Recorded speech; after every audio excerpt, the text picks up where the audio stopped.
gereja ingin menyajikan betapa besarnya kasih Allah kepada kita dengan mengutus putranya, Yesus Kristus, untuk menyertai dan menyelamatkan kita, umat manusia. Saudari-saudaraku yang terkasih, berjumpa kembali bersama saya Inspirasiku di Antara. Renungan harian Minggu 16 Maret, hari Minggu Pekan Prapaskah yang kedua. Semoga kita bersama keluarga, komunitas kita, selalu dalam keadaan baik, tetap sehat, dan bersemangat. Dan tentunya, pantang dan puasa kita tetap terus berjalan. Saudari-saudaraku yang terkasih, mari kita akan mengawali renungan kita hari ini dengan tanda kemenangan Kristus. Dalam nama Bapa dan Putra dan Roh Kudus. Amin. Allah Bapa yang Maha Baik, Engkau telah memaklumkan kepada kami bahwa Yesus Kristus adalah Putra-Mu yang terkasih. Ajarilah kami untuk selalu mendengarkan dan melaksanakan sabdanya, dan berilah kami pengertian akan misteri sengsara, wafat dan kebangkitannya, demi keselamatan kami. Sebab Dialah yang hidup dan berkuasa bersama Dikau dalam persatuan Roh Kudus, Allah sepanjang segala masa. Amin. Dalam nama Bapa dan Putra dan Roh Kudus. Amin. Saudari-saudaraku yang terkasih, inspirasi kita hari ini dari Injil Suci menurut Lukas. Bab 9 ayat 28b sampai 36. Mari kita siapkan kitab suci kita masing-masing. Kita akan membaca bersama-sama, lalu kita merenungkannya. Sekali peristiwa, Yesus membawa Petrus, Yohanes dan Yakobus naik ke atas gunung untuk berdoa. Ketika Yesus sedang berdoa, rupa wajahnya berubah dan pakaiannya menjadi putih berkilauan. Lalu tampaklah dua orang berbicara dengan dia, yaitu Musa dan Elia. Keduanya menampakkan diri dalam kemuliaan dan berbicara tentang tujuan kepergian Yesus yang akan digenapinya di Yerusalem. Sementara itu, Petrus dan teman-temannya telah tertidur. Dan ketika terbangun, mereka melihat Yesus dalam kemuliaannya. Juga kedua orang yang berdiri di dekat Yesus itu. Ketika kedua orang itu hendak meninggalkan Yesus, Petrus berkata kepadanya, "Guru, alangkah baiknya kita berada di tempat ini.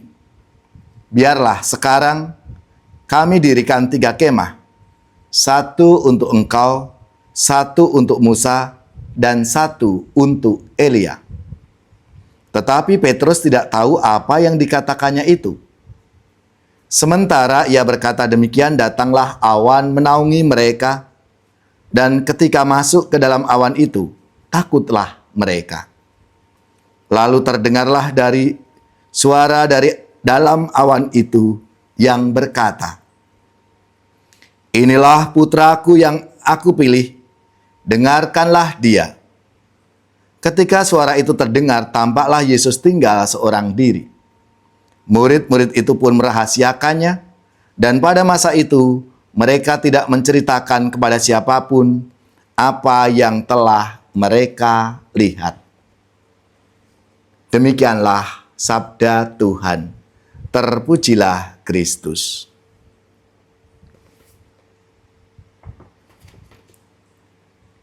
Saudari-saudaraku yang terkasih, hari ini kita memasuki hari Minggu Pekan Prapaskah yang kedua. Dan kita selalu diingatkan akan bacaan-bacaan hari ini. Selalu pasti dikisahkan tentang Yesus yang dimuliakan di atas gunung. Inilah kisah transfigurasi ketika wajah dan diri Yesus berubah rupa, yaitu dalam kemuliaan. Saudara-saudari pasti masih ingat bahwa pada hari Minggu Prapaskah yang pertama kemarin, bacaannya juga selalu mengisahkan tentang Yesus yang dicobai oleh iblis. Mungkin menjadi pertanyaan bagi kita semua, mengapa ya? Kok bacaannya selalu itu? Ini tentu bukan tidak sengaja. Pada awal masa Prapaskah, gereja ingin menyajikan betapa besarnya kasih Allah kepada kita dengan mengutus putranya, Yesus Kristus, untuk menyertai dan menyelamatkan kita, umat manusia. Kisah pencobaan pada hari Minggu Prapaskah yang pertama menekankan Yesus yang sungguh manusiawi karena dia mengalami semua pencobaan seperti kita. Dan dia menang atas pencobaan itu. Sedangkan pada hari Minggu Pekan Prapaskah yang kedua ini menekankan Yesus yang sungguh ilahi karena dia menampakkan kemuliaannya sebagai Allah. Dan itu ditampakkan dalam tubuhnya yang mulia, yaitu tubuhnya ketika bangkit dari wafatnya nanti. Saudara-saudaraku yang terkasih, kekhasan kisah transfigurasi ini adalah ketika Yesus sedang berdoa lalu berubah rupa. Dengan ungkapan sedang berdoa ini, penginjil mau menekankan bahwa peristiwa transfigurasi Yesus terjadi dalam doa. Saat Yesus begitu erat bersatu dengan Bapanya di dalam Roh Kudus. Transfigurasi terjadi sebagai buah dari doa, kesatuannya dengan Bapa, dan inilah yang menjadi kunci pemahaman atas transfigurasi menurut penginjil Lukas. Supaya kita mengkontemplasikan dan sekaligus mengikuti transfigurasi yang Yesus lakukan, yaitu melalui berdoa. Karena hanya dengan doa kita dapat masuk melalui kontemplasi setiap peristiwa transfigurasi ini.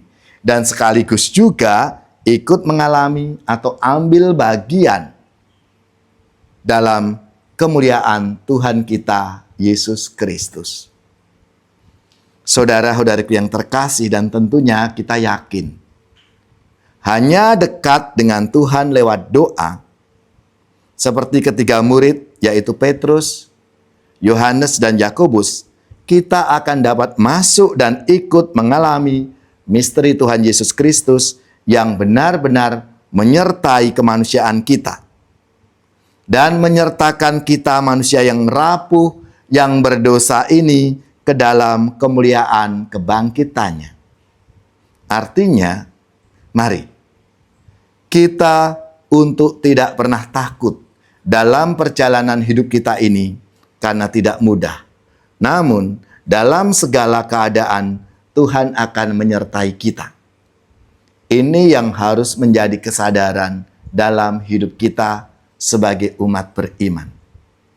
Maka peristiwa transfigurasi ini mau mengajak kita semua untuk sungguh menyadari akan kealahan Tuhan kita Yesus Kristus, yang pasti akan membantu kita, akan menyertai dan membimbing seluruh perjalanan hidup kita. Minggu pertama, kemanusiaan Yesus yang digoda. Kita juga pasti mengalami itu. Mengalami banyak tantangan-tantangan dalam hidup kita. Lalu, supaya kita bisa menghadapi berbagai tantangan-tantangan dalam hidup kita itu, di hari Minggu Pekan Prapaskah yang kedua ini, keilahian Tuhan kita Yesus Kristus mau mengajak kita untuk masuk ke sana lewat doa-doa yang kita lakukan. Mari kita berdoa supaya kita dekat dengan Tuhan, kita bersama Tuhan, bisa mengatasi godaan-godaan yang ada di hadapan kita. Kita bisa melewati semuanya itu. Berbagai macam persoalan-persoalan yang kita hadapi di tengah-tengah kehidupan kita ini. Maka marilah kita mohon rahmat Tuhan supaya Dalam seluruh perjalanan hidup kita, sebagai murid-murid Kristus ini, kita hanya mengandalkan Dia dalam hidup kita. Karena Tuhan Yesus adalah Putra yang terkasih Allah, yang diberikan untuk kita semua.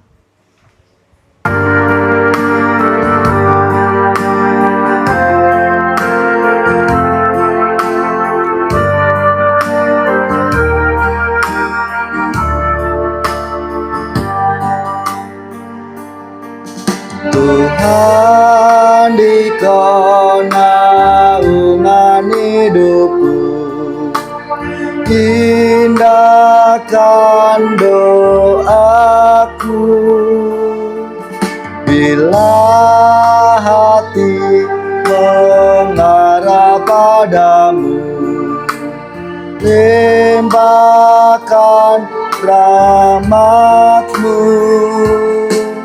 Aku selalu diincar bahaya sampai akhir nanti. Tuhanlah perisaiku.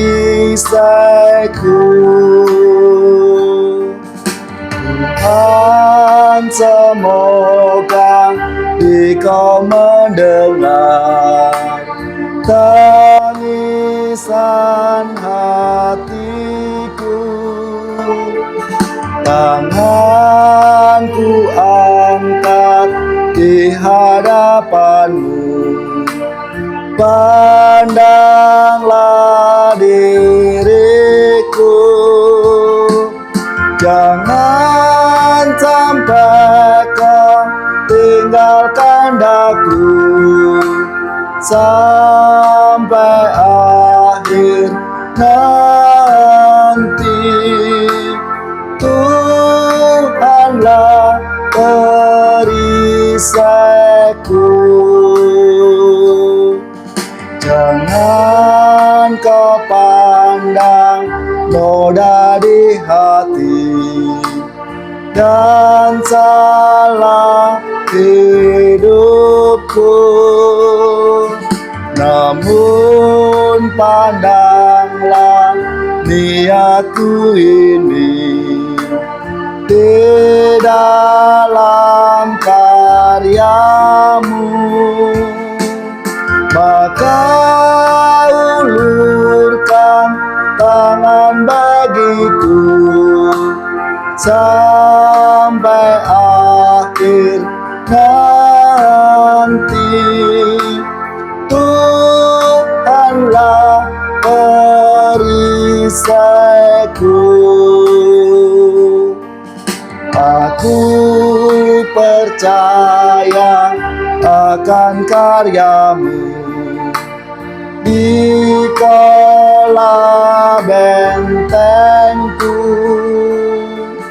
Bila Dikau menjaga hidupku, amanlah hidupku.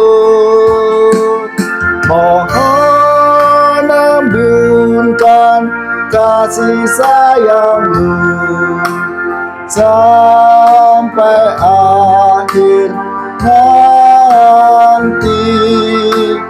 Tuhanlah perisaiku.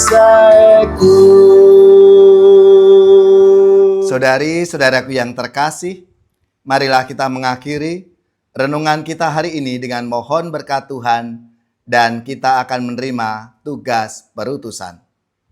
Marilah kita siapkan hati kita untuk menerima berkat-Nya. Semoga saudari-saudara sekalian, keluarga-keluarga dan komunitas kita, orang-orang yang kita doakan, seluruh tugas, belajar, pekerjaan, usaha, serta karya pelayanan kita dibimbing, dilindungi dan diberkati oleh Allah yang Maha Kuasa, Bapa dan Putra dan Roh Kudus. Amin.